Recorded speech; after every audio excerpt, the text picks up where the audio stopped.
अस्सलाम वालेकुम नाज़रीन, प्रोग्राम ख़बर और तज़िया के साथ मैं हूं मुज़म्मिल सरवर्दी। मैं मौजूद हूं चमन पर, बाबे दोस्ती पर खड़ा हूं और पाक अफ़गान बॉर्डर का ये बाबे दोस्ती बहुत अहमियत का हामिल है। इसको वैसे बाबे दोस्ती का नाम भी इसीलिए दिया गया, ये पाकिस्तान और अफ़गानिस्तान के दरमियान ट्रेड, टूरिज़म और हर किस्म के आने जाने के लिए ये एक बहुत बड़ा रास्ता है। चमन के रास्ते से लोग अफ़गानिस्तान से आते भी हैं, अफ़गानिस्तान जाते भी हैं। ट्रांजिट रूट भी है, ट्रेड भी ट्रांजिट यहाँ होती है, मरीज़ भी आते हैं और दोनों मुल्कों के दरमियान हर किस्म का राब्ता जो है पाकिस्तान और अफ़गानिस्तान के साथ, वो चमन के इस बॉर्डर से है और ये कई सदियों पुराना रूट है। मैं बाबे दोस्ती पर मौजूद हूँ। मेरे साथ मौजूद हैं एफसी के लेफ्टिनेंट कर्नल इरफान मागरे, जो बाबे दोस्ती को यहाँ पे कंट्रोल करते हैं, हेड करते हैं।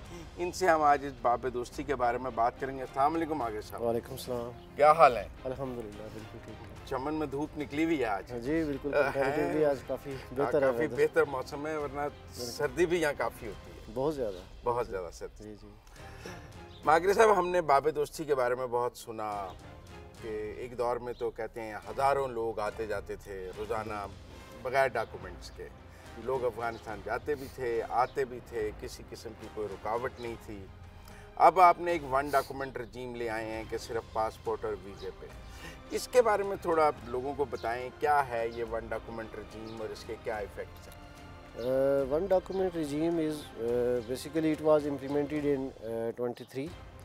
उससे पहले 2023 अक्टूबर 2023 उससे पहले जो मूवमेंट थी वो एज सच कोई डॉक्यूमेंटेड बहुत ज़्यादा डॉक्यूमेंटेशन रिक्वायर्ड नहीं होती थी अफ़गानिस्तान जाने के लिए भी और अफ़गानिस्तान से आने के लिए people could travel on CNIC and Afghani CN card.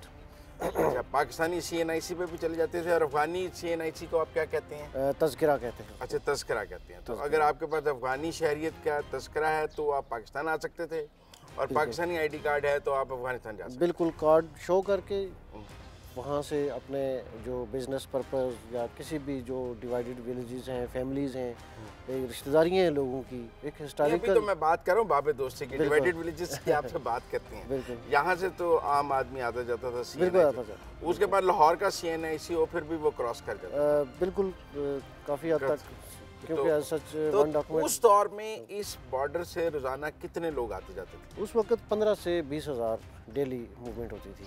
अब क्या मूवमेंट रह गई? अब बहुत कर्टेल हो गई है मूवमेंट, 4000 to 5000 तक आ गई है डेली। अभी भी 4 से 5 हज़ार लोग वन डॉक्यूमेंट रजीम के तहत, वीज़ों के तहत आ जा रहे हैं। बिल्कुल बिल्कुल। तो मतलब जो लोगों का ख्याल था कि जी बाबे दोस्ती वीरान हो गया है, अब तो वन डॉक्यूमेंट रजीम पे कोई आ जाएगा ही नहीं, आना जाना मुश्किल हो गया, तो अभी भी 4 से 5 हज़ार लोग हैं। बिल्कुल इतने आ रहे हैं। People have accepted the ODR regime. Start में we have faced many challenges, क्योंकि पासपोर्ट प्रिपरेशन में और यहाँ पे जो लोकल पॉपुलेशन थी वो यूज टू नहीं थी। हाँ जी, सदियों से लोग आ जा रहे थे, तो आपने तो यकदम उन पर कह दिया ना पासपोर्ट बनवाओ। तो शुरू में थोड़ा सा हमें थोड़े चैलेंजेस फेस करने पड़े, बट अल्हम्दुलिल्लाह वी हैव मैनेज्ड एवरीथिंग और थिंग्स आर नाउ स्ट्रीमलाइंड। अब नॉर्मल हो गया। वो जो रेजिस्टेंस थी वो भी खत्म हो गई। बिल्कुल, वो खत्म हो गई। तो लोगों ने पासपोर्ट बनवा लिया। बिल्कुल, they have mentally they have accepted it, और पासपोर्ट पे अभी मूवमेंट हो रही है हमारी सारी। किस किस्म के लोग आते जाते हैं रोजाना पाकिस्तान अफगानिस्तान? इसमें डिफरेंट कैटेगरीज हैं। एक तो लोगों की रिश्तेदारियाँ हैं, फैमिली। अच्छा, उधर रिश्तेदारी है, इधर बिल्कुल रिश्तेदारियाँ हैं लोगों की, तो लोग आते जाते हैं, वीज़ा लेके आते जाते हैं। वीज़ा लेके आते जाते हैं। उसके बाद बिजनेस पर्पस के लिए बिजनेसमैन आते जाते हैं। बिजनेस ट्रांजिट ट्रेड का बिजनेस है, जो अफगानिस्तान में लोगों का बिजनेस है। ऐसे पाकिस्तानी हैं जिनका अफगानिस्तान में बिजनेस? बिल्कुल, जो चमन के लोग हैं उनका है, उनका दूसरी तरफ स्पिन बोल्दक में। बिल्कुल, और बिजनेस पर्पस के लिए आते जाते हैं, वहाँ पे जाके परचेज करते हैं, बिजनेस डील करते हैं और वापस आ जाते हैं। ठीक है। फिर वहाँ से लोग आते हैं पाकिस्तान में अपने ट्रीटमेंट के लिए, क्योंकि अफगानिस्तान में एज सच मेडिकल फैसिलिटीज़ उस तरह से नहीं है। तो जो पेशेंट्स हैं, कैसे पेशेंट्स को आप आने देते हैं? We have 5 categories of patients जिनको वीज़ा ऑन अराइवल ग्रांट किया जाता है। मतलब वो आप बाबे दोस्ती पे वीज़ा दे देते हैं? बिल्कुल, मरीज बाबे दोस्ती पहुंच जाए, बिल्कुल, और उसके बाद डॉक्यूमेंट्स मौजूद हों कि वो बीमार है, तो आप उसे बाबे दोस्ती पे ऑन अराइवल वीज़ा देते हैं। ऑन ये अराइवल कौन से वीज़ा। 5 मरीज़ हैं आपने कैटेगराइज? इसमें कैंसर पेशेंट्स हैं, अच्छा, cancer patients, heart patients, heart patients, road traffic accident cases, अच्छा मैटरनिटी केसेस हैं। अच्छा, मैटरनिटी केसेस को भी आने देते हैं बिल्कुल आने देते हैं।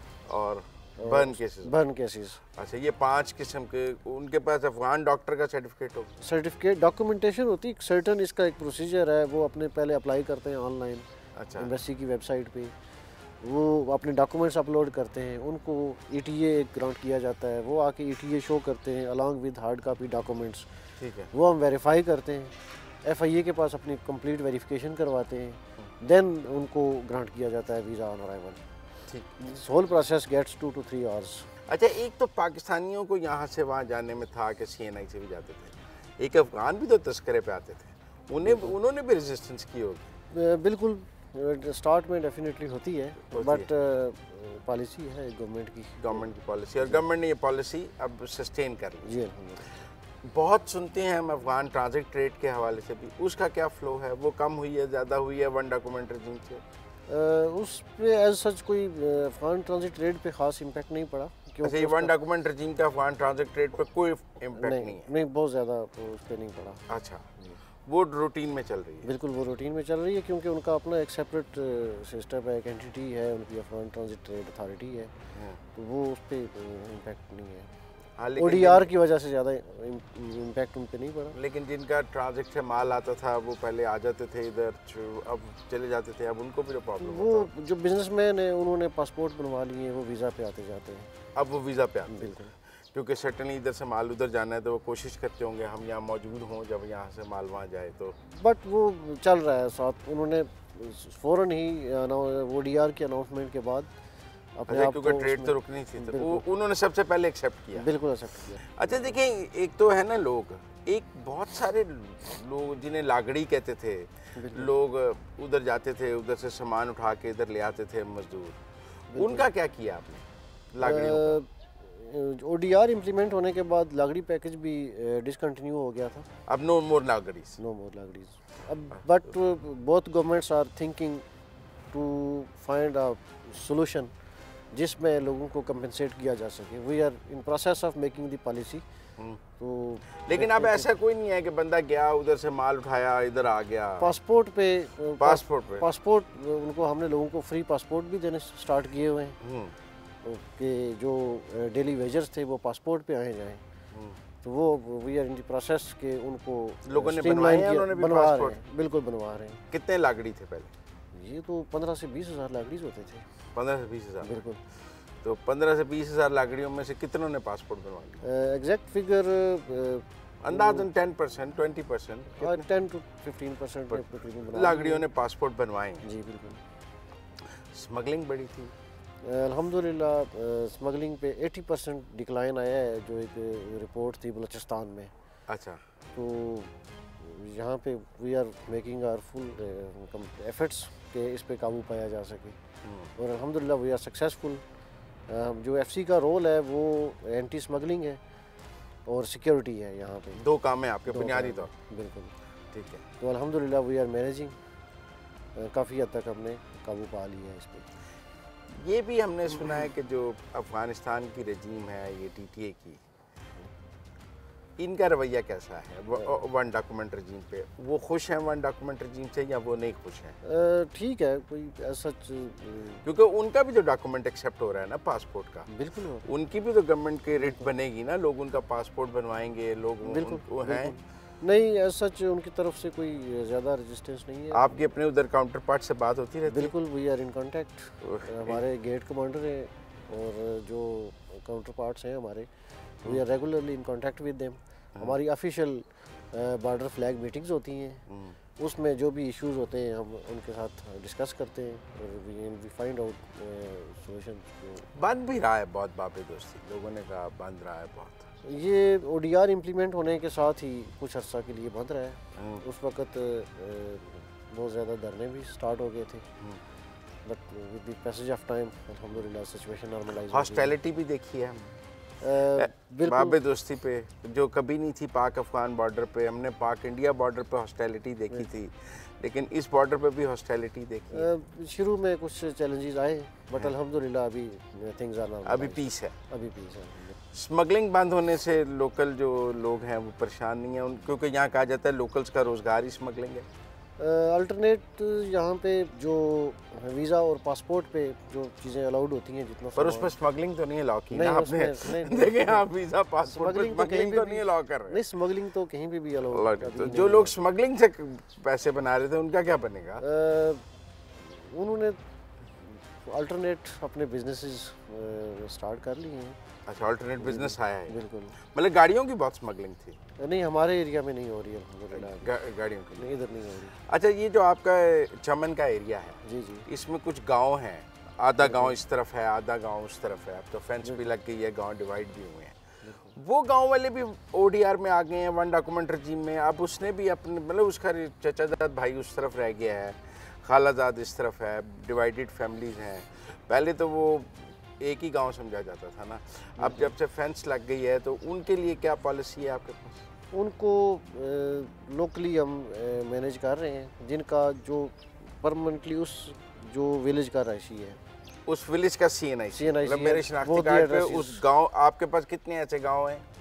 10 गाँव हैं हमारे पास। उन 10 गांव का अगर CNIC हो तो फिर आप जाने देते हैं? बिल्कुल, वो उनको हम फैसिलिटेट करते हैं। उनके लिए हमने सेपरेट एक क्रॉसिंग पॉइंट बनाया हुआ है। उन पर भी वन डॉक्यूमेंट रजीम आप लाना चाहते हैं या उन पर मुमकिन नहीं?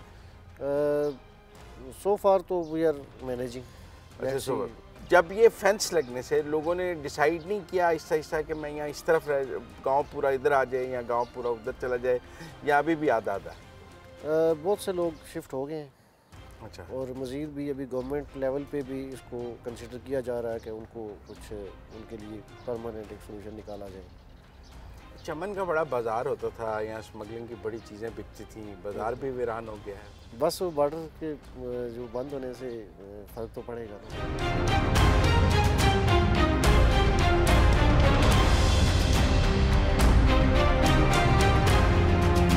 नाज़रीन, आपने इससे पहले मेरे साथ इरफान मागरे साहब की, जो लेफ्टिनेंट कर्नल हैं FC के, यहाँ विंग कमांडर हैं, उनकी गुफ्तगू सुनी है। आप मेरे साथ मौजूद हैं इमरान खान काकड़ साहब। ये चमन में चैम्बर ऑफ कॉमर्स के एक्स प्रेसिडेंट हैं, ट्रेड एसोसिएशन है जो पाक अफगान बॉर्डर की, उसके भी चेयरमैन रहे हैं, और पाक अफगान ट्रेड के हवाले से बहुत वोकल हैं, बहुत बात करते हैं। बलूचिस्तान चैम्बर के भी प्रेसिडेंट रहे हैं। तो हम इमरान खान काकड़ साहब से इस वक्त बाबे दोस्ती पे खड़े होकर बात करें। अस्सलाम वालेकुम काकड़ साहब। वालेकुम अस्सलाम मुज़म्मिल साहब, थैंक यू सो मच, बहुत शुक्रिया, आप खैरियत से वेलकम करते हैं आपको चमन। Thank you. इमरान खान, जो गवर्नमेंट ने वन डॉक्यूमेंट रजीम बनाया, ट्रेड के उस पर क्या असरात हैं? मतलब जो तिजारत है पाकिस्तान और अफगानिस्तान की, वो इफ़ेक्ट हुई है ODR से? बेसिकली जो पासपोर्ट लागू हुआ है वो इस टाइम सिर्फ पेडेस्ट्रियन पर लागू हुआ है। ठीक है। और ट्रांसपोर्टर्स पर अभी तक इसके लागू होने का कोई वो नहीं आया है नोटिफिकेशन या वो। तो ट्रेड के लिए, ट्रांसपोर्ट के लिए गवर्नमेंट ऑफ पाकिस्तान और अफ़गानिस्तान ने एक दूसरा मुआहदा किया है ट्रेड के नाम से, टेम्परेरी एडमिशन डॉक्यूमेंट्स। तो वो भी इस तरह है जैसे कि पासपोर्ट 6 महीने के लिए एक परमिट होता है, टेम्परेरी डॉक्यूमेंट्स होते हैं। तो वो स्टार्टिंग में बनाने में ट्रांसपोर्ट के लिए थोड़े से मुश्किलात थे, मगर वो महीना में सारे बन गए हैं। तो पासपोर्ट की वजह से और TAD की वजह से ट्रेड पर तकरीबन कोई भी ऐसा मनफी असरात नहीं पड़े हैं। कितने लोगों ने TAD बनवाया है? तकरीबन 1000+ ट्रकों ने बना लिए हैं, तो पाकिस्तान एंड अफगानिस्तान ने। वैसे कितने ट्रक हैं जो पाक अफगान ट्रेड का काम करते हैं? कितनी ट्रांसपोर्ट है? सीज़न वाइज होता है, और गर्मियों में आपका 3-4 महीने जो फ्रेश फ्रूट और सब्ज़ीजात का सीज़न होता है उसमें डेली बेसिस पर तकरीबन 300 से 500 ट्रक आना जाना होता है। ठीक है। और सीज़न के गर्मियों में, और सीज़न ना हो तो डेली बेसिस पर 150 ट्रक 200 ट्रक आना जाना होता है। और सर्दियों में? सर्दियों में बिल्कुल आप जनवरी फरवरी उसमें बिल्कुल सीज़न इतना स्लेक होता है कि बमुश्किल डेली बेसिस पर 50 से 80 ट्रक होते हैं। लेकिन ड्राई फ्रूट तो आता है? ड्राई फ्रूट आता है, तो उस 50-80 ट्रक में ड्राई फ्रूट ही होते हैं तकरीबन। अच्छा। लेकिन कुछ तो इंडिया भी जाता है ना? हाँ, वाघा बॉर्डर जाता है। वो उसको ट्रांजिट ट्रेड कहते हैं। ये एक बायलैटरल ट्रेड होता है, वो ट्रांजिट ट्रेड होता है। तो उसका सीज़न भी तकरीबन फरवरी मार्च तक एंड एंड होता है, वो भी मेन सीज़न जो उसका होता है ट्रांजिट ट्रेड, जो वागा के लिए ड्राई फ्रूट जाता है वो जनवरी तक, फरवरी तक उसका भी सीज़न होता है। अच्छा, उसके बाद वो भी ख़त्म होता है तकरीबन। तो वन डॉक्यूमेंट रजीम से पहले कितनी ट्रांसपोर्ट आती जाती थी? डैड से पहले यही ट्रांसपोर्ट थी, इतना ही था, रेशो कम नहीं हुई? कोई रेशो कम नहीं हुई है। जो ड्राई फ्रूट, जो फ्रेश फ्रूट आ रहे थे अफगानिस्तान से वैसे ही स्क्रैप वैसे ही आ रहा है। इसी तरह पाकिस्तान के एक्सपोर्ट है, और एक्सपोर्ट में जो भी चीज़ें हैं ज़रूरियात की, पाकिस्तान मेडिसिन बेचता है, कन्फेक्शनरी बेचता है, आपका सॉफ्ट ड्रिंक्स बेचता है, तक चावल बेचता है, या शुगर का भी वो कोटा मिलाता है। तकरीबन ज़रूरत का हर आइटम पाकिस्तान से एक्सपोर्ट होता है वहाँ पे होता है। स्मगलिंग भी बड़ा, स्मगलिंग की क्या कहानी है अगर लोगों को बताएं? कहते हैं पाक अफगान ट्रांजिट ट्रेड में स्मगलिंग बहुत है, क्या स्मगलिंग? दुनिया में आप अगर रेशो देख ले स्मगलिंग की, तो मेक्सिको और अमेरिका के बॉर्डर पर सबसे ज़्यादा स्मगलिंग होता है। तो वो उसका अगर आप रेटिंग देख ले मईशत के हवाले से, टॉप 5 और टॉप 20 में आते हैं। तो स्मगलिंग से वहाँ पर भी 100% ट्रांसपेरेंसी मुमकिन नहीं है। तो पाकिस्तान जैसे कंट्रीज़ में रिसोर्सेज के मसाइल होते हैं, ह्यूमन रिसोर्सेज और भी रिसोर्सेज, तो जो सिक्योरिटी फोर्सेज या जो भी मुतल्लिका इदारे हैं वो अपनी पूरी कोशिश कर रही है कि स्मगलिंग को रोक ले, मगर 100% ट्रांसपेरेंसी आपको पता है कि मुमकिन नहीं है। मगर जो हमारा रूट है पाक अफगान रूट और चमन का, यहाँ पर बाकायदगी से जो एक तासुर बना है कि स्मगलिंग हो रहा है, कोई भी ऑर्गेनाइज स्मगलिंग का मिसाल इस टाइम नहीं दे सकता है, मगर अभी ऑर्गेनाइज स्मगलिंग बिल्कुल 90% ख़त्म हुआ है। उससे ट्रेडर को नुकसान हुआ? ट्रेडर से उसका अपना ट्रेडर्स थे। अच्छा, उसका अलग ट्रेडर? हाँ, उसका अपना ट्रेडर्स थे, मगर ये है कि लीगल ट्रेड पर उसका बहुत ज़्यादा असर होता था। अच्छा। उसका असर ये होता था कि वो एक माफिया, एक मोनोपोली होती थी। ठीक है। तो 2 बंदे 3 बंदे ही वो कर सकते थे, मगर लीगल ट्रेड इस तरह है कि हर किसी के लिए ओपन है, कस्टम के ज़रिए भी ओपन है, आप कर सकते हो।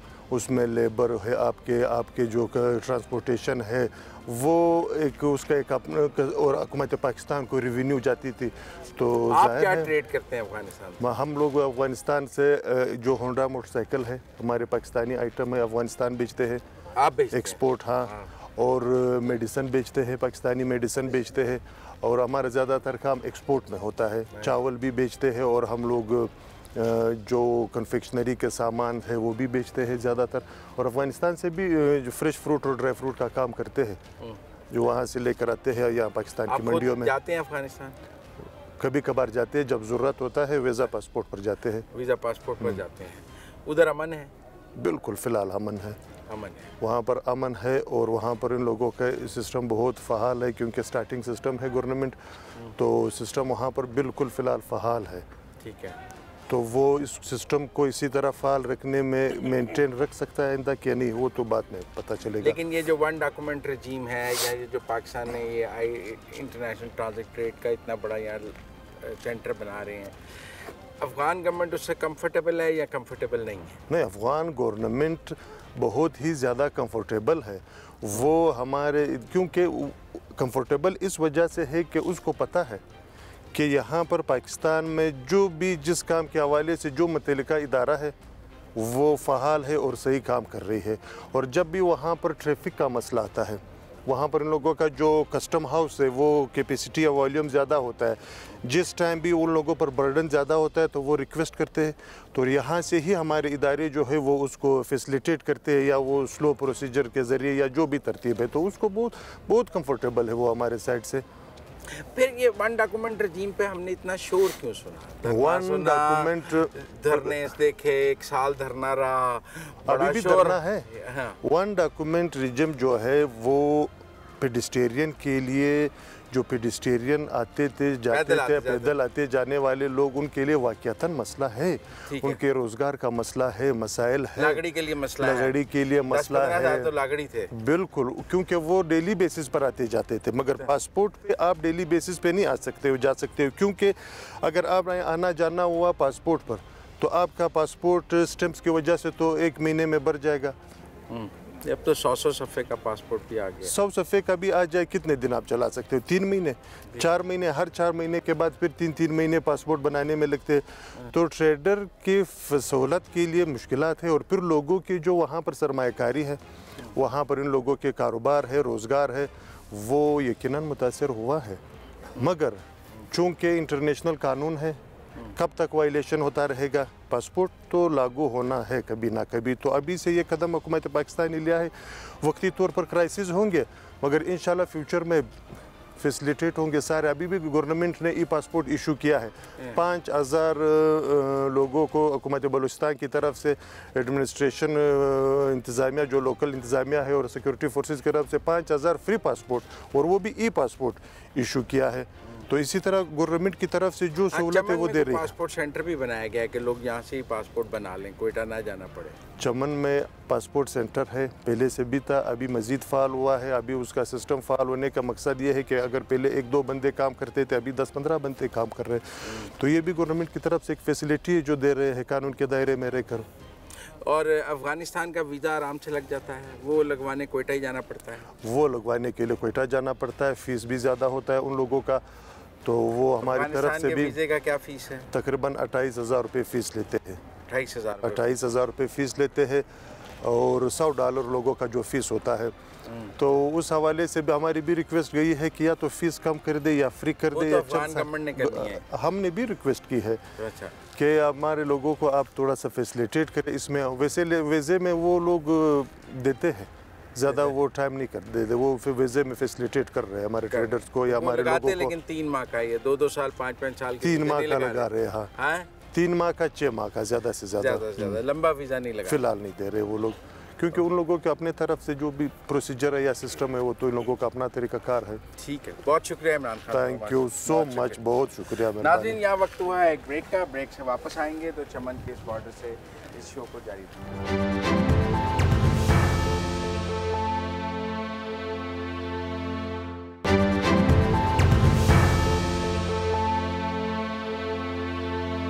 चमन के इस बाबे दोस्ती से अब मेरे साथ मौजूद हैं मलिक अब्दुल खालिक अचकज़ई।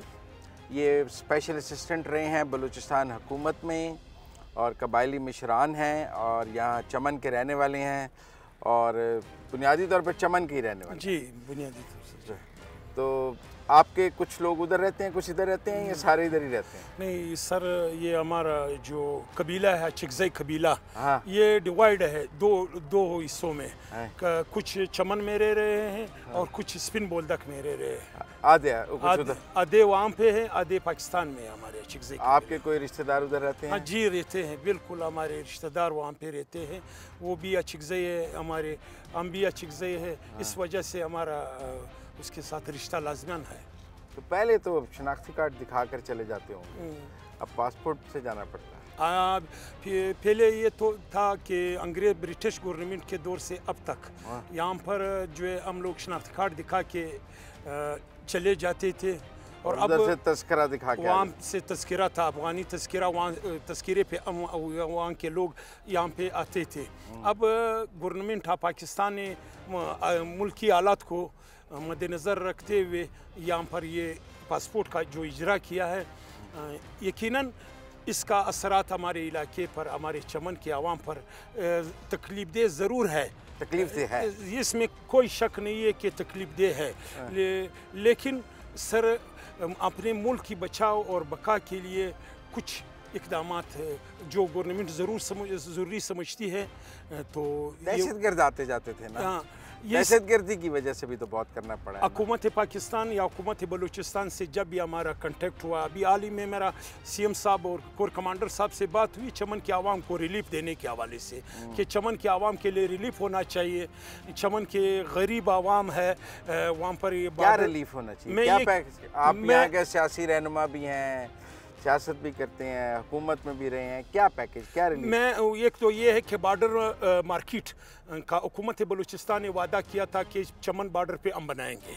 अच्छा। हम ये गुजारिश करते हैं कि चमन के ट्रेड से गुज़श्ता 3 महीने में सिर्फ कस्टम को 3 अरब रुपया हुआ है।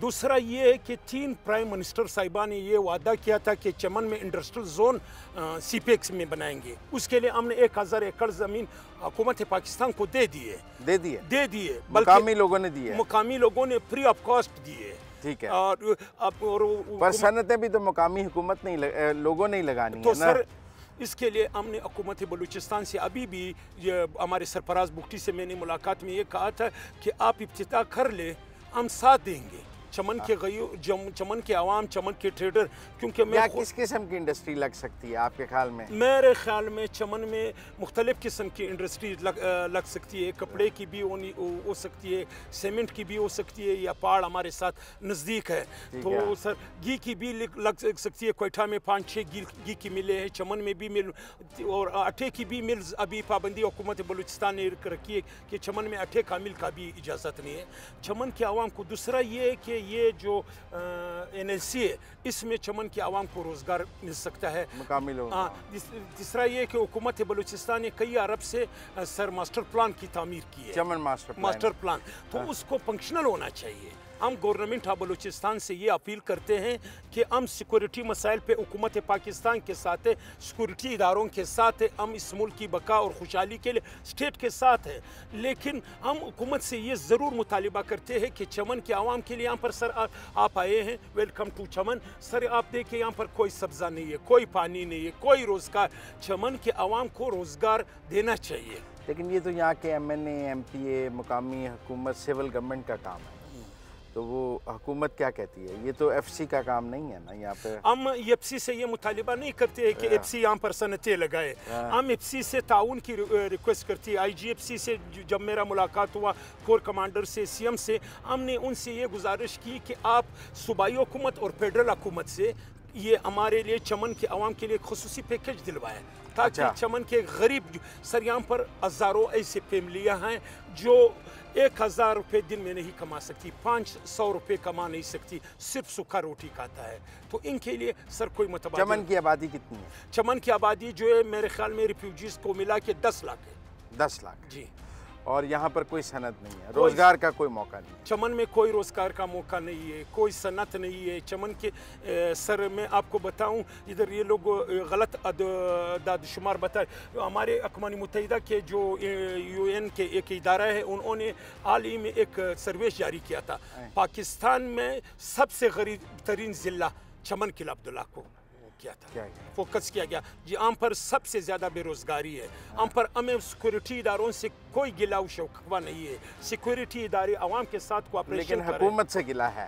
हुकूमत से ज़रूर है, हम हुकूमत से डिमांड कर रहे हैं। FC तो हमारे साथ मेडिकल कैंप लगा रही है, लोगों में राशन डिस्ट्रीब्यूट कर रही है।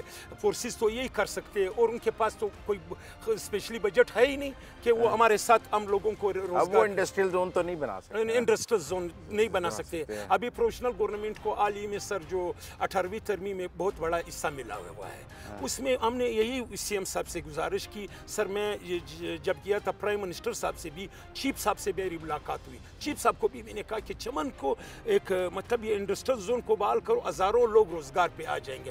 दूसरा सर ये मार्केटिंग बहुत लाजमी है। ये जो चमन पर एक मार्केट बननी चाहिए। चमन में एक मार्केट, इसका ऐलान कई दफ़ा। पर एक बाजार, चमन का मशहूर बाजार तो है, जहाँ से सुना है सुई से लेकर गाड़ी तक मिलता है। इसमें कोई शक नहीं है, लेकिन सर ये एक पर वो स्मगल वाली चीज़ें मिलती थी यहाँ सर, इसमें बहुत कम आजकल। ये स्मगलिंग में एक बात है, बदकिस्मती है या अलमिया समझो कि चमन को स्मगलिंग में हाईलाइट किया जा रहा है। लेकिन सर आप इंशाल्लाह, आप साफ़ी है, आप इंटरनेशनल मीडिया से ताल्लुक़ रखते हैं, आप चेक कर ले।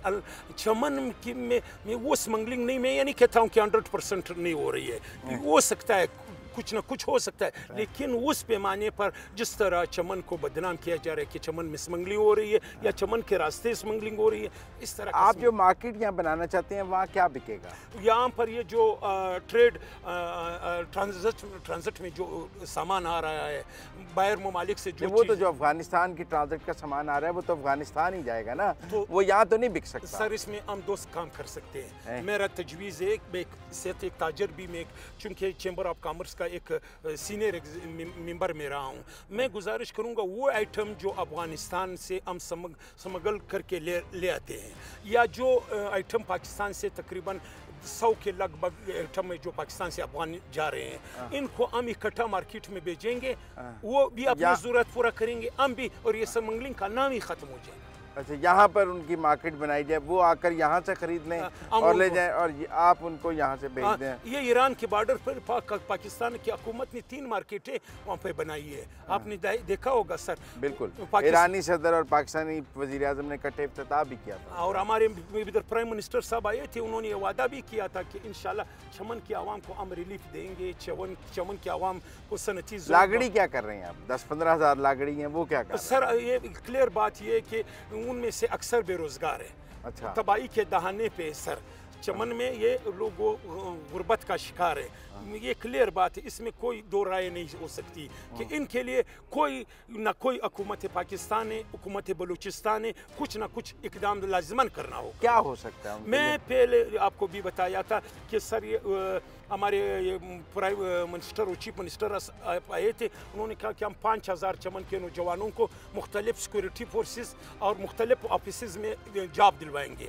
सर उस पर अभी तक अमल नहीं हो रहा है। वो लागड़ियों को वो नौकरियां मिलनी चाहिए। हाँ, मिलनी चाहिए थी। इनके साथ ये पार्लियामेंट की कमेटी आई थी, उन्होंने वादा किया था सर, प्राइम मिनिस्टर ने बाकायदा उनसे मिले थे, उन्होंने कहा था कि हम चमन के आवाम को रोज़गार देंगे, इंडस्ट्रियल जोन बहाल करेंगे, NLC बहाल करेंगे, मास्टर प्लान बहाल करेंगे, तो कम से कम 12-15 हज़ार अफराद को रोज़गार मिल जाएगा।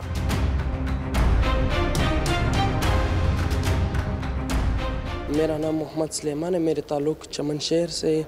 सबसे पहले मैं बलूचिस्तान गवर्नमेंट का शुक्रिया अदा करता हूँ कि उसने हमारे जो पासपोर्ट का मसला था वो फ्री किया। हमें अल्हम्दुलिल्लाह आज फ्री पासपोर्ट मिल गया और इंशाल्लाह हमें वीज़े भी मिलेंगे। वीज़े का भी बात किया है, उसने कहा कि इंशाल्लाह आगे वीज़ा मिलेगा। ये हमारे लोगों के लिए इंशाल्लाह आसानी है, बहुत आसानी है, ख़ासकर बॉर्डर के लोग जो है उसके लिए बहुत आसानी है।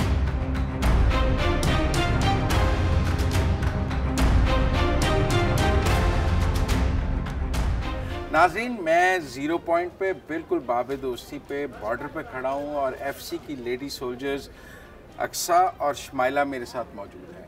ये अक्सा और शमाइला जो हैं बिल्कुल ज़ीरो लाइन पे पाक अफ़गान बॉर्डर पर चमन बाबे दोस्ती पर ड्यूटी करती हैं। और ये यहाँ पर आप क्या ड्यूटी करती हैं ज़ीरो लाइन पे, आपकी क्या रिस्पॉन्सिबिलिटी है? हमारी ड्यूटी इधर ये है कि जो लेडीज़ आती हैं अफगानिस्तान से, उनको इस रूम में हम उनको सर्च करते हैं बाकायदा, और उनको बॉडी सर्च उनका करते हैं, और उनके डॉक्यूमेंट्स जो हैं वो वेरीफाई करते हैं कि ये एज़ उनके डॉक्यूमेंट्स अपने हैं या नहीं है, ये वेरीफाई करना ये हमारी ड्यूटी है इस पॉइंट पर। सर्च तो एयरपोर्ट पर भी सब करते हैं सेम सर। पहले यहाँ पे ये होता था कि डॉक्यूमेंट्स वगैरह की NIC जो हो गई है और तस्करा वगैरह की हर चीज़ की परमिशन होती थी। अब जब से ODR पास हुआ है तो उसके बाद से 1 डॉक्यूमेंट की एंट्री। 1 डॉक्यूमेंट में आप उनका वीज़ा चेक करती हैं? जी सर। और उनकी तलाशी लेती हैं लेडीज़ की? जी सर। और 3 साल से लेडीज़ रोज़ आती हैं? लेडीज़ यहाँ पे मुख्तलिफ तादाद में आती हैं, डेली मतलब 100 से अबव ही आती हैं। 100 से ज़्यादा? तो आप दोनों यहाँ ड्यूटी पे होती हैं? जी सर। नहीं सर, हाँ? चेंज रूटीन होती है। चेंज रूटीन, एक वक्त में 2 होती हैं? जी। तो ख़वातीन कॉपरेट करती हैं तलाशी के लिए या रजिस्ट करती हैं? जी सर, कुछ तो करती है बट ज़्यादातर नरमी से ही नरमी से ही? जी सर। तो कभी कोई ड्रग्स भी पकड़ी हैं आपने तलाशी में?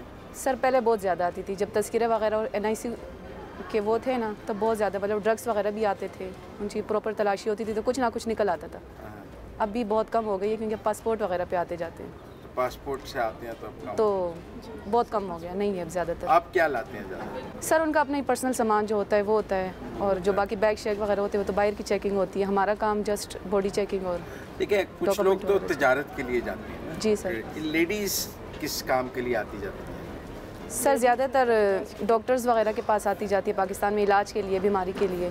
और इसके अलावा आप ख़वातीन ट्रेडर्स भी हैं या ख़वातीन ट्रेडर्स नहीं हैं? नहीं सर, कारोबार वाली नहीं आती है, जैसे मतलब शादियां वगैरह भी होती है, ज़्यादातर हॉस्पिटल वगैरह के लिए, और कुछ कम तर शादियां वगैरह के लिए। शादियाँ इधर होती हैं वो शादियों पे आते हैं, और इधर से भी उधर शादियों के लिए? जी सर बिल्कुल ऐसे। मतलब जो फैमिलीज डिवाइडेड हैं वो इधर से उधर जाती हैं और आती हैं? बिल्कुल सर। तो आपका कैसा एक्सपीरियंस है पाक अफ़गान बॉर्डर का? सर एक्सपीरियंस तो बस यही है कि ड्यूटी वगैरह हो सख्त जाती है, ड्यूटी। सख्त ड्यूटी है बहुत ज़्यादा। अब तो बॉर्डर पुरसकून है, एक वक्त में तो हॉस्टाइल बॉर्डर भी था। जी सर बिल्कुल, पहले रश बहुत होता था। उनमें कितनी खवातीन होती थी? सर काफ़ी सारी होती थी खवातीन, मतलब हज़ारों सैकड़ों की तादाद। अब तो 100 खवातीन है उसके, अब इतना रश 100-150 तक आती जाती है। 150 होता है, इतना ज़्यादा रश नहीं। बच्चे भी होते हैं उनके जी साथ? सर। तो बच्चों का भी वीज़ा होता है? सर जो 3 माह से बड़ा होता है ना, उनको परमिशन नहीं है, अलाउ नहीं है बगैर वीज़े के। तो अक्सर आप कोई पैगाम देना चाहेंगी लोगों को, जो लड़कियां एफसी में आ रही हैं? आपको क्या एफसी अच्छा कैरियर है? सर हमारे साथ तो मतलब अच्छा है, फ़ख्र होता है ये यूनिफॉर्म पहन के, घर वालों को भी फ़ख्र होता है। मैं तो यही कहना चाहती हूँ कि हर लड़की को आगे बढ़ना चाहिए, इतना पढ़ लिख के कुछ ना कुछ बनना चाहिए, बॉर्डर पे खड़े होकर ड्यूटी करनी चाहिए, बंदूक पकड़नी चाहिए। बिल्कुल सर। नाज़रीन, आपने अक्सा और शमाइला की गुफ्तगू सुनी। यहाँ लेंगे एक ब्रेक से वापस आते हैं तो चमन बॉर्डर से ये खसूसी प्रोग्राम जारी रहेगा।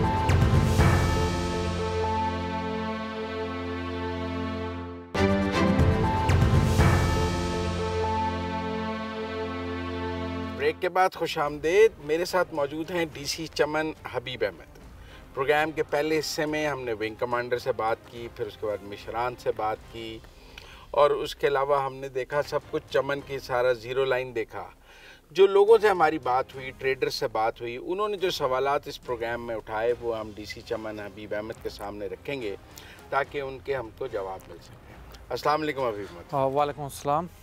हबीब अहमद साहब, एक तो वो कहते हैं कि चमन मास्टर प्लान का मैं आपके साथ खड़ा हूँ, लेकिन ट्रेडर्स ये कहते हैं कि काम बहुत स्लो है, अनएम्प्लॉयमेंट बहुत ज़्यादा है चमन में, 1 डॉक्यूमेंट रजीम से अनएम्प्लॉयमेंट बढ़ी है, और गवर्नमेंट ने जो स्पेशल पैकेज चमन के लिए देना था या ये चमन मास्टर प्लान को इम्प्लीमेंट करना था, इसमें बहुत स्लो है गवर्नमेंट।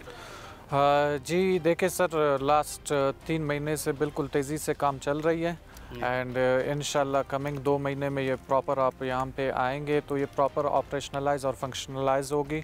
हमारी कंसोर्शियम जो थी प्राइवेट पार्टीज़ के पब्लिक प्राइवेट पार्टनरशिप के तहत हमने MOU साइन कर लिया है, और आने वाले 2 हफ्तों में इंशाल्लाह वो टेक ओवर कर लेंगे प्रॉपरली अपने यहाँ पे ऑफिसेज भी। ज़रा बताएं ये क्या है मास्टर प्लान लोगों को? सर मास्टर प्लान ये बेसिकली एक अब है, इकोनॉमिक अब आप इसे कह सकते हैं। हब कह सकते। जी सर, इसमें तकरीबन जो आप हमारे सेंट्रल एशियन कंट्रीज़ है एक सप्लाई चेन का किरदार अदा कर लेगा। यहाँ पे जितने भी हमारे इंपोर्ट एंड एक्सपोर्ट के व्हीकल्स होंगे या लोकली जो एक्सपोर्ट कर लेंगे वो यहाँ पे लाएंगे अपने ट्रक वगैरह, और यहाँ पे जो प्रपोज्ड हमारे पास है एक लिंक रोड 11 किलोमीटर्स की direct connected to the FSG gate ITTMS के साथ वो कनेक्ट होगी, और यहाँ से ही फिर आसानी भी होगी, और जो शहर की ट्रैफिक है वो टोटली डाइवर्ट होके यहाँ पे होगी। कितनी दुकानें हैं, कितने डिस्प्ले सेंटर्स हैं? हाँ, यहाँ पे 150 से ज़्यादा डिस्प्ले सेंटर्स है, और इसके अलावा सारे पाकिस्तानी कंपनियों को मिलेंगे या अफगान कंपनियों को भी मिलेंगे, सेंट्रल एशियन कंपनीज को भी देंगे? जी देखिए, ये तो जो प्राइवेट पार्टीज़ इसको ऑपरेट करेंगे वो उन पे डिपेंड कर लेता है, और हम यही चाह रहे हैं कि ये एक इंटरनेशनल मार्केट के सतह पे कायम हो, और इंटरनेशनल भी जितने भी हमारे पास बिजनेसेस है जो अपने डिस्प्ले सेंटर्स कायम करना चाहते हैं वो यहाँ पे बेशक आके अपने। अच्छा, अब 2-3 और, एक कोई इंडस्ट्रियल जोन का तकाजा मुतालबा है बहुत कि जी चमन में इंडस्ट्रियल जोन बनाया जाए जिससे यहाँ सनतें लगें, यहाँ लोगों को रोज़गार मिले। उस इंडस्ट्रियल जोन का कहते हैं काफ़ी दफ़ा ऐलान भी हो चुका है, पर उस पर उसकी ज़मीन लोकल लोगों ने आपको फ्री भी दी है, पर आप इंडस्ट्रियल जोन नहीं बना सके। हाँ जी बिल्कुल, चमन मास्टर प्लान के साथ हमारे पास अभी कोई 37 एकड़ खाली पड़े हुए हैं, तो इस पे हम लोग एक्सपोर्ट एंड प्रोसेसिंग जोन कायम करने जा रहे हैं, और कंपनीज़ के साथ बात भी हुई है, और इंशाल्लाह अनकरीब यहाँ पे अपने प्रोसेसिंग एंड पैकेजिंग का फैक्ट्री भी इस्टेब्लिश कर लेंगे। बाकी इसके अलावा हुकूमत बलूचिस्तान ने 900 से ज़ायद एकड़ इंडस्ट्रीज़ डिपार्टमेंट को अलाट की है, जिसकी प्रोसेस भी जारी है मुख्तलिफ इंडस्ट्रीज़। ये प्रोसेस कब तक खेल लेंगे? सर ये तो अभी इंडस्ट्रीज़ ही आएंगे, यहाँ पे इंटरेस्ट शो कर लेंगे, लैंड तो अलाट हुई है इंडस्ट्रीज़ डिपार्टमेंट को ही।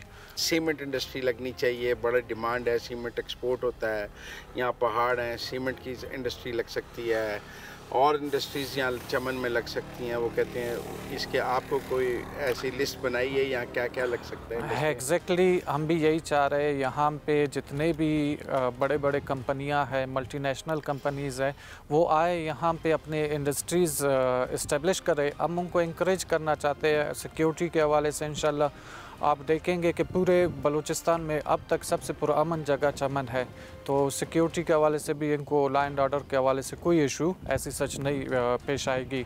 और हम चाहते भी यही है कि यहाँ पे बड़े बड़े इंडस्ट्रीज़ लगे ताकि जितने भी हमारे बेरोज़गार नौजवान हैं, न सिर्फ चमन के बल्कि पूरे बलूचिस्तान के जो बेरोज़गार यूथ है, इनको यहाँ पे एम्प्लॉयमेंट की अपॉर्चुनिटीज़ भी मिलेंगे। और साथ साथ यहाँ पे हमारे मुल्क की जो मैशत है वो भी काफ़ी हद तक बेहतर रहेगी, इंटरनेशनल ट्रेड को भी फ़रोग़ मिलेगा। लाकड़ियों पे आ जाए जी, लाकड़ी का एक इशू है, धरना रहा यहाँ पे 1 साल, जब वन डॉक्यूमेंट रजीम आई उस धरने ने बड़ी इंटरनेशनल कवरेज भी ली। अब तो डाई डाउन हो गया धरना, मैंने देखी है धरने वाली जगह, अब वहाँ पर लोग इतने ज़्यादा नहीं हैं। आप हमने देखा है आप फ्री पासपोर्ट भी दे रहे हैं, लेकिन हमारी कुछ ट्रेडर्स से बात हुई, उन्होंने कहा देखें 10-15 हज़ार लोग या जब आपने लाकड़ी सिस्टम ख़त्म किया तो बेरोज़गार हुए हैं, उनमें से कोई 5-6 हज़ार को सरकारी नौकरी देने की भी बात हुई थी जिस पर इम्प्लीमेंट नहीं हुआ। हाँ सर, इस तरह है, हमारी जो एफ़र्ट्स थे ये आप देख सकते हैं, फ्री पासपोर्ट के हिसाब से काफ़ी ज़्यादा लोगों को, यूथ को हमने फ्री पासपोर्ट भी दे दिया। 5-6 हज़ार को दिया? जी जी, अभी वीज़ा लाकड़ी तो 15 हज़ार थे। हाँ, वीज़ाज़ भी प्रोवाइड कर रहे हैं। जो मेन डिज़र्विंग है, जो पुअर थे, उनकी हमने कैटेगरी कर लिए थे, उनको हमने प्रोवाइड कर लिया है। और साथ साथ अभी जहाँ पे हम खड़े हैं, चमन मास्टर प्लान, मैं आपको बताना चाहता हूँ कि पहले ई फेज़ में 200 से ज़ायद नौकरियों का ऐलान कर चुके हैं। 200 बहुत कम है। इंशाल्लाह विद इन जब ये ऑपरेट होगा, फंक्शनल होगा, तो मेरे ख्याल में यहाँ पे 5,000 से भी ज़्यादा नौकरियाँ खुद ब खुद जनरेट हो जाएंगे। सिर्फ लोकल्स को नौकरी मिले, बाहर से आके लोग नौकरियाँ जब लगेंगे तो कंपटीशन फॉर ऑल है, कोई भी आके कोयटा से भी बंदा यहाँ मुलाजमत कर सकता है। Depends on the nature of job. यहाँ पे अभी कुछ ऐसे जॉब है जो जिसमें एक्सपर्टीज़ रिक्वायर्ड होंगे। अब बिज़नेस पॉइंट ऑफ व्यू से देखें तो कोई मतलब प्रोजेक्ट डायरेक्टर की अगर कोई स्लॉट्स होते हैं, तो अगर यहाँ पे इलाके में इस तरह के एक्सपर्ट लोग अवेलेबल नहीं होंगे तो कंपनी ज़ाहिर सी बात वो बाहर से ही हायर कर लेगी। बाकी जो लोकल सतह के जॉब्स है वो इंशाल्लाह लोकल्स को ही प्रेफरेंस दी जाएगी। आप ये चाह रहे हैं कि ये जो 5-6 हज़ार आपने कैटेगरी बनाई है, इनको 1 ईयर के वीज़ा फ़ीस भी आप दे दें? जी जी। तो फिर ये इनके पास वीज़ा होगा, मल्टीपल एंट्री होगी, तो ये अपना लाकड़ी का काम जारी रख सकेंगे? एग्जैक्टली, लकड़ी के अलावा ये लीगल ट्रेड को भी फ़रोग़ दे सकते हैं। और चमन मास्टर प्लान जब बनेगा तो यहाँ से इंपोर्ट एंड एक्सपोर्ट के भी वो काफ़ी ज़्यादा रुझान बढ़ेगी, तो मैशत ये ख़ुद ही एक सेंस ऑफ मतलब लीगल ट्रेड की तरफ इनका रुझान बढ़ जाएगा। चमन का लॉ एंड ऑर्डर? अल्हम्दुलिल्लाह चमन का लॉ एंड ऑर्डर बाकी डिस्ट्रिक्ट्स के निस्बत देखे तो बिल्कुल। आखिरी धमाका कब हुआ? आखिरी धमाका तो मुझे अभी तक याद नहीं है कि आप कब से हैं? मुझे यहाँ पे 1.5 साल हो रहे हैं। 1.5 साल में तो नहीं हुआ? नहीं नहीं, अल्हम्दुलिल्लाह 1.5 साल में ना कोई टारगेट किलिंग का वाक़या पेश आया है, ना कोई धमाका हुआ है, यहाँ पे कुछ भी अभी तक नहीं हुआ है। और इंटरेस्टिंगली पिछले लास्ट 3 महीने से क्राइम रेशो देख ले, सिर्फ 2 चोरी के वारदात रिपोर्ट हुए हैं। सिर्फ 2? सिर्फ 2। इसका मतलब चमन में चोरी भी नहीं है? चोरी भी नहीं है। चोरी नहीं है, कत्ल नहीं है, डकैती नहीं है? जी जी बिल्कुल, दहशतगर्दी नहीं है? जी जी। वन डॉक्यूमेंट रजीम से पहले चमन का क्राइम रेट क्या था और अब क्या है? पहले ज़्यादा था, अब ज़्यादा है? पहले कम था, अब कम है? वन डॉक्यूमेंट रजीम से पहले तो क्राइम रेशो काफ़ी ज़्यादा हुआ करता था। अगवा बराए तावान के यहाँ पे काफ़ी ज़्यादा केसेस होते थे, मतलब महीने में 2-3 अगवा बराए तावान के केसेस। जी हाँ, रैंसम लोगों को अफगानिस्तान ले जाते थे। एग्जैक्टली, इसी तरह अफगानिस्तान। तो बॉर्डर ओपन था, लेकिन जब से वन डॉक्यूमेंट रजीम इम्प्लीमेंट हुई है तब से न सिर्फ चमन पे बल्कि आई थिंक पूरे बलूचिस्तान पे इसका मुस्बत लॉ एंड ऑर्डर का मुस्बत इफेक्ट आया। जो चमन में अगवा बराए तावान था वो ख़त्म हो गया वन डॉक्यूमेंट रजीम? एग्जैक्टली, वो बिल्कुल यहाँ से ख़त्म हो गया। और लास्ट 1 और 2 ईयर्स में, लास्ट 1 ईयर में एक ऐसा केस भी चमन से रिपोर्ट नहीं हुई है। सर, जिस तरह हुकूमत बलूचिस्तान, कोर कमांडर और दूसरे जितने भी आला ओहदेदारान हैं, इनकी फोकस है चमन पे, इंशाल्लाह अनकरीब ये एक इकनॉमिक अब बनेगी और मैं समझता हूँ बिल्कुल ये एक यूनिक, इसकी जो लोकेशन है वो यूनिक लोकेशन है, स्ट्रेटेजिक लोकेशन पे है। यहाँ से आपके जितने भी सेंट्रल एशियन कंट्रीज़ है आप इजीली इनको एक्सेस भी कर सकते हैं और शॉर्टेस्ट रूट भी आपको पड़ जाती है। और काफ़ी मतलब ट्रेड के हवाले से देखा जाए तो ये रूट और ये जो स्ट्रेटेजिक एरिया है ये काफ़ी अहमियत का हामिल रखता है। बहुत शुक्रिया Habib Ahmad. Thank you sir. नाज़रीन, आपने चमन से ये प्रोग्राम हमारा देखा। हमने चमन में यहाँ के लोकल ट्रेडर्स से बात की, एफसी के विंग कमांडर से बात की, चमन के डिप्टी कमिश्नर से बात की। एक जो चेंज चमन में है वो वन डॉक्यूमेंट रजीम का है। आप देखें 200-250 साल से चमन में लोग शनाख्ती कार्ड या वो तस्करा जो अफ़गानी शनाख्ती कार्ड है उसके ऊपर बॉर्डर पास क्रॉस करते हैं। पिछले साल हुकूमत पाकिस्तान ने फ़ैसला किया कि ये तस्करा और ये शनाख्ती कार्ड की क्रॉसिंग बंद करके पासपोर्ट और वीज़ा से क्रॉसिंग हो। एक साल चमन में धरना भी रहा, एक साल चमन का लॉ एंड ऑर्डर भी हमने देखा, इंटरनेशनली भी देखा, लेकिन बिलाखिर हुकूमत ने अपनी वन डॉक्यूमेंट रजीम की बात मनवाई है। और आज हमने चमन में आके देखा है कि लोग सिर्फ पासपोर्ट और वीज़े पर अफ़गानिस्तान जाते हैं। उधर से भी पासपोर्ट और वीज़े पे आते हैं, इधर से भी पासपोर्ट और वीज़े पे जाते हैं। इलीगल क्रॉसिंग को बंद किया गया है, लागड़ियों का सिस्टम ख़त्म किया गया है। 10-15 हज़ार बंदा रोज़ गैर कानूनी तौर पे अफ़गानिस्तान जाता था, सामान लेके भी जाता था, सामान लेके भी आता था, जिसको हम स्मगलिंग भी कहते थे, जिसको लागड़ी भी कहते थे। वो लागड़ी सिस्टम भी बैक जुम्बिश कलम ख़त्म किया गया है और अब वो सामान का आना जाना भी हमने एफसी वालों से बात की, बिल्कुल ख़त्म है क्रॉसिंग से। अब लोग पासपोर्ट बनाते हैं, वीज़ा लगाते हैं, फिर उस वीज़े पे सामान की चेकिंग होती है, अनचेक्ड सामान जाने नहीं दिया जाता है। एक state of the art international transit trade centre बनाया जा रहा है, जो अभी ऑपरेशनल तो नहीं है लेकिन उसका काम काफ़ी हद तक मुकम्मल हो गया है, जहाँ से सारी ट्रांजिट ट्रेड को कंट्रोल किया जाएगा। ये मास्टर प्लान में एक इकनॉमिक हब मार्केट बनाई जा रही है जो सारी ट्रेड इंपोर्ट और एक्सपोर्ट को जो अफ़गानिस्तान के साथ और सेंट्रल एशिया के साथ है उसको देखेगी, लेकिन ये सब कुछ कानूनी तरीके से होगा। इस वन डॉक्यूमेंट रजीम के नतीजे में क्राइम रेट चमन का बहुत नीचे आया है। कह रहे हैं चोरी ख़त्म हो गई है, अगवा बराए तावान ख़त्म हो गया है, टारगेट किलिंग ख़त्म हो गई है और ओवरऑल भी इसके लॉ एंड ऑर्डर पर पाकिस्तान बलोचिस्तान के मुस्बत असरात आए हैं। बहरहाल चमन से और पाक अफ़गान बॉर्डर से आज तक के लिए इतना ही। अपने मेज़बान मुज़म्मिल सरवर्दी को प्रोग्राम खबर और तजिया से इजाज़त दीजिए। अल्लाह हाफ़िज़।